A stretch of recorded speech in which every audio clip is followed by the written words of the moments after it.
Prabhuji.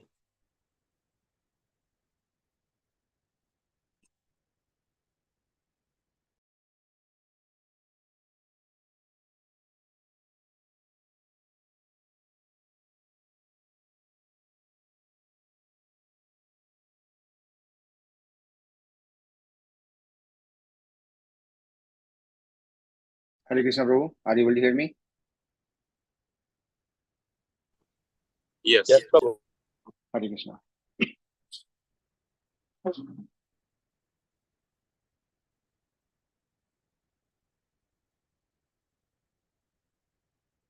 Om Namo Bhagavate Vasudevaya. Om Namo Bhagavate Vasudevaya. Om Namo Bhagavate Vasudevaya. Om Namo Bhagavate Vasudevaya. Narayanam Namaskrityam Naram Chaivo Naratamam Devim Saraswatim Vyasam Tato Jaya Mudirayet. Srinvatam so Katha Krishna Punya Savana Kirtana Hridayantastho Hevadani Vedunoti Sudisatam Nasta Prayesu Avadesu Nityam Bhagavata Sevaya Bhagavati Uttama Sloke Bhakti Bhaviti Nashtiki Mukham Karoti Vachalam Pangu Langhayate Girim Yatkipatamaham Bande Paramananda Madhavam Shri Krishna Chaitanya Isaram Shri Guru Dina Tarinam.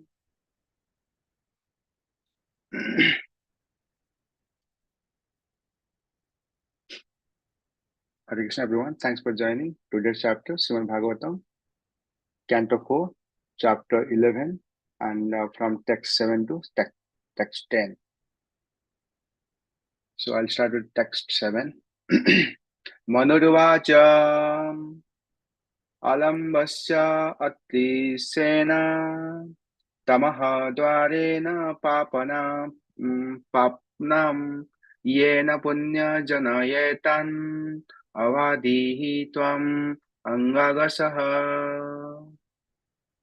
Translation by Divine Gesula Prabhupada, Prabhupada Ki Jai. Lord Manu said, my dear son, please stop. It is not good to become unnecessarily angry. It is the path to hellish life. Now you are going beyond the limit by killing excess, who are actually not offenders. Purport. In this verse, the word Ati Rosena means with unnecessary anger. When Dhruva Maharaj went beyond the limit of necessary anger, his grandfather, Swayambhava Manu, immediately came to protect him from future sinful actions. From this, we can understand that killing is not bad, but when killing is done unnecessarily or when an offenseless person is killed, such killing opens the path to hell. Dhruva Maharaj was saved from such sinful actions because he was a great devotee. A Kshatriya is allowed to kill only for maintenance of the law and order of the state. He is not allowed to kill or commit violence without reason. Violence is certainly a path leading to hellish condition of life. But it is also required for maintenance of the law and order of the state. Here, Lord Manu prohibited Dhruva Maharaj from killing the Yakshas because only one of them was punishable for killing his brother. Uh, because one of the yaksha is one for killing the yakshas because only one of them was punishable for killing his brother Uttama. Not all the yakshas. Citizens were punishable.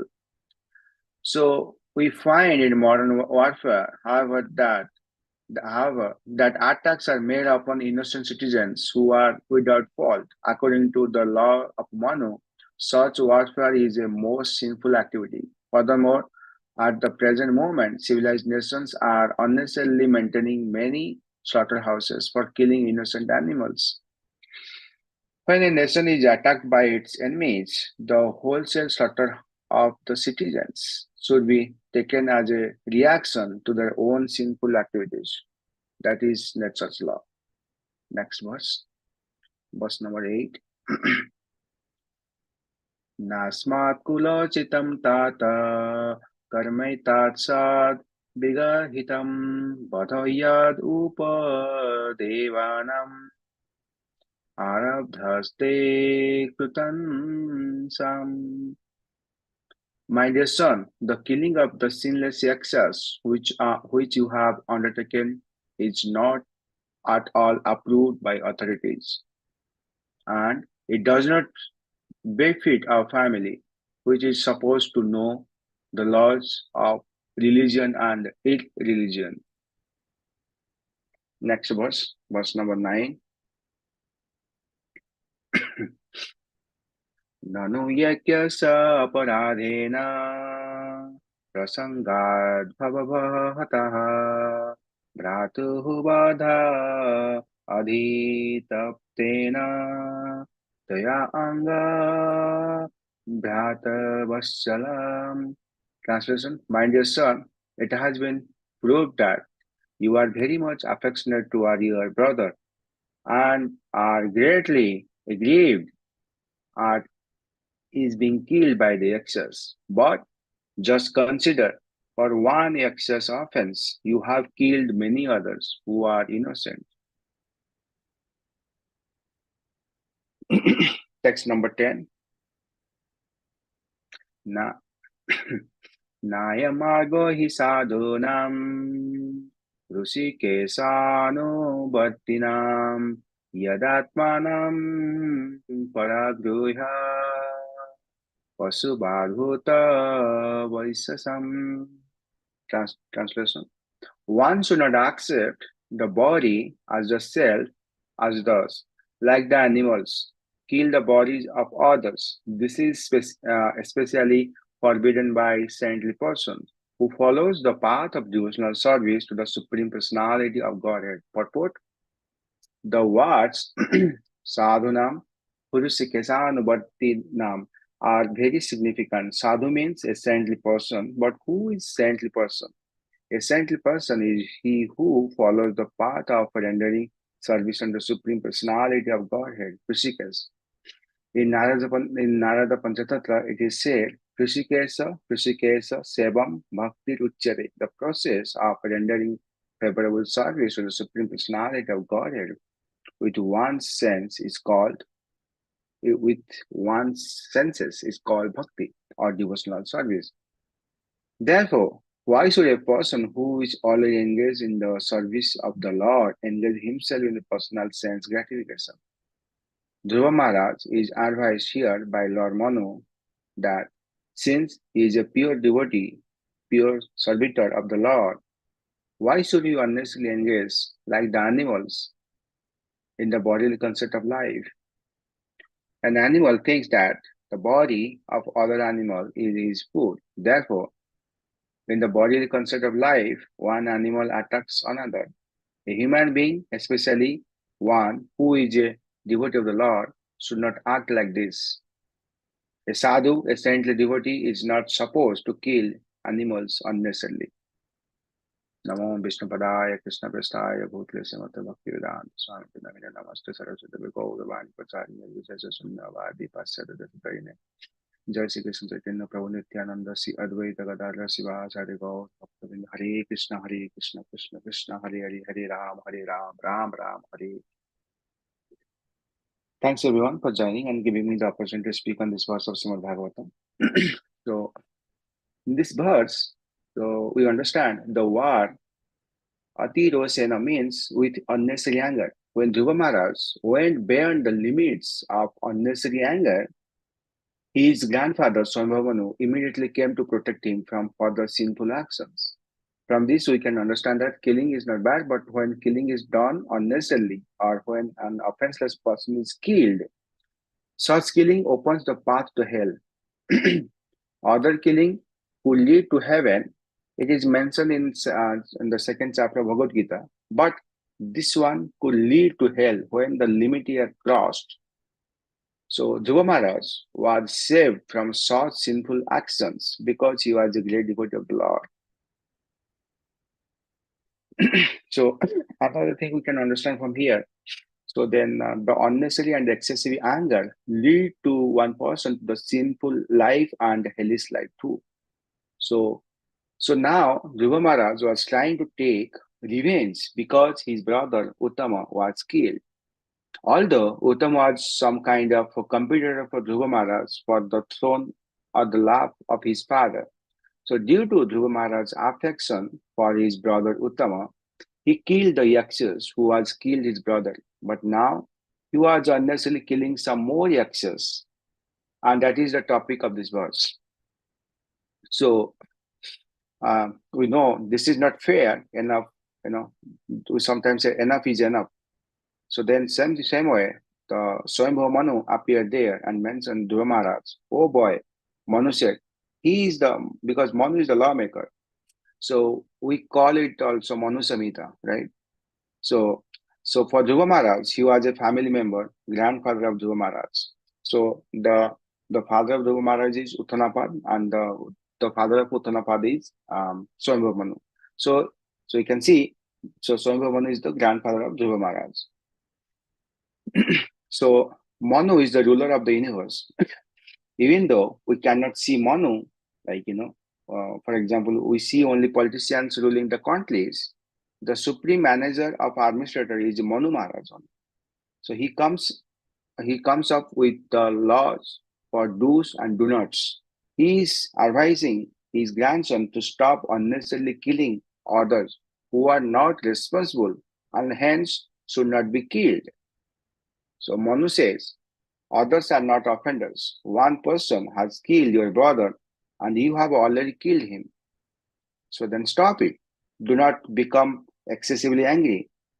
If anger is excessive, then you will commit sins. That will open the gate to hell. Tamo dvarena papmana. So Manu's law are based on Krishna's laws. So Manu is not an independent lawmaker separate from Krishna. Krishna has also said this Bhagavad Gita that there are 3 gates, Kama, Krodha, Lobha. These are the 3 gates leading to the hell. So this advice is based on Bhagavad Gita. So then we can understand from here another point. Unnecessary killing of animals by humans.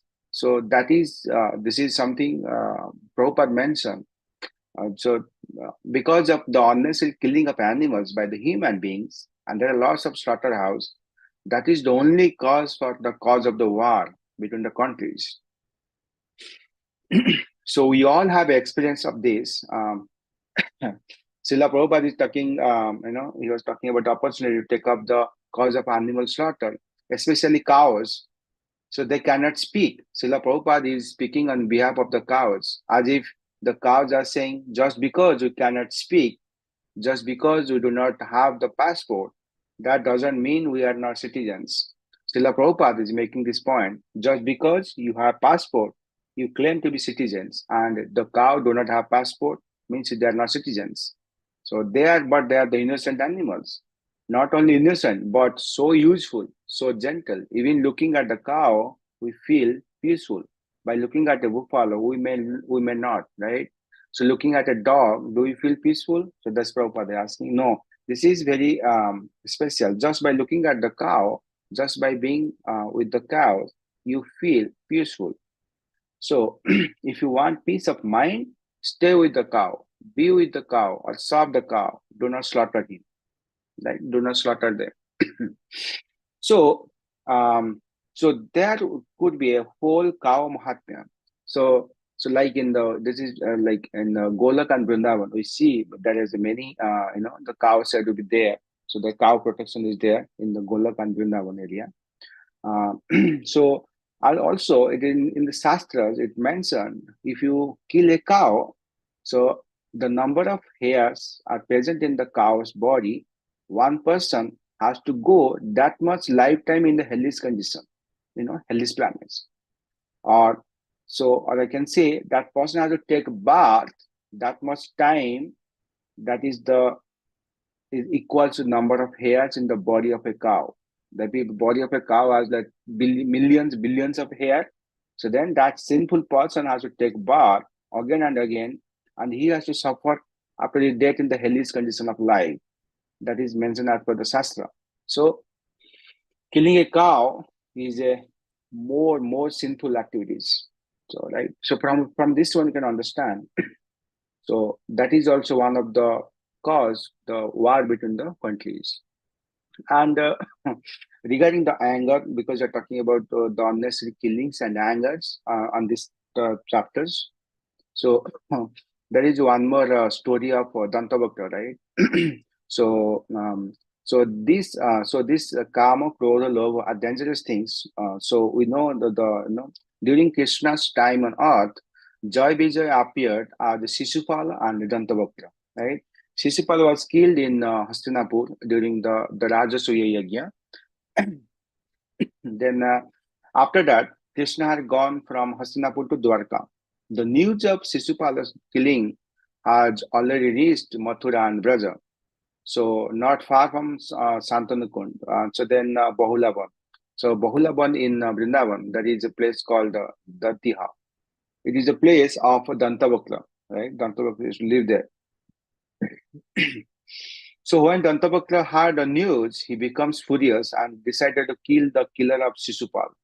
So much anger that he lost the sense of directions. He don't know where his Krishna is. He thought Krishna was hiding in Dwarka, but he didn't know which direction to go to Dwarka because of his excessive anger. So which represents that if a person has excessive anger, sometimes he forgets what he is doing because he is out of sense, right?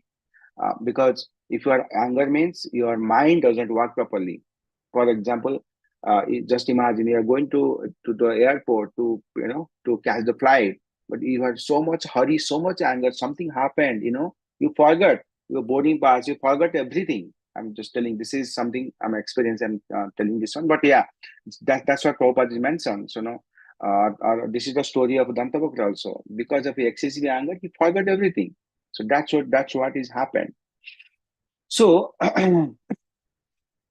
so sometimes people also explain the same thing. I know the excessive anger is not good, and sometimes such a person ends up in doing something crazy things. So the way so that's what happened. And what happened, because Dantabhakta was looking for Krishna to kill him. So immediately Narada Muni appeared before him and said, "What you are looking for?" He said, "I'm looking for Krishna, because he killed my brother. I want to kill him." So then Lord Krishna came. Sorry. Narada Muni went to Dwarka and they informed Lord Krishna, Dantabhakta is waiting for you, and blah blah blah. So then Lord Krishna immediately appeared with Daruka, in front of Dantavakta. And then without any time, the battle happened and he immediately killed Dantavakta. So the point I'm trying to make here is, killing, Lord is killing, it's not unnecessarily, right? So that is two things. So Dhruva Maharaj's killing is unnecessary to mention, but I'll tell another story. For Lord is killing, you can say that the millions, billions of, the soldiers of Jarasandha. So I'll tell another story. So it says the battle between the Jarasandha, and Krishna and Balaram. So basically, Mahabharat war that was lasted for 18 days, but the war between the Krishna, Balaram, and Jarasandha that lasted for 18 years. Just imagine. And so in the whole Mahabharat, total 18 Akshayani Senas, or the soldiers been participated. But and if you don't know the Akshayani means I think it's a 640 millions. That is the number of soldiers for one Akshayani. And so Darasan took what is called, sorry, 23. Every time he comes with the 23 Akshayani Sena.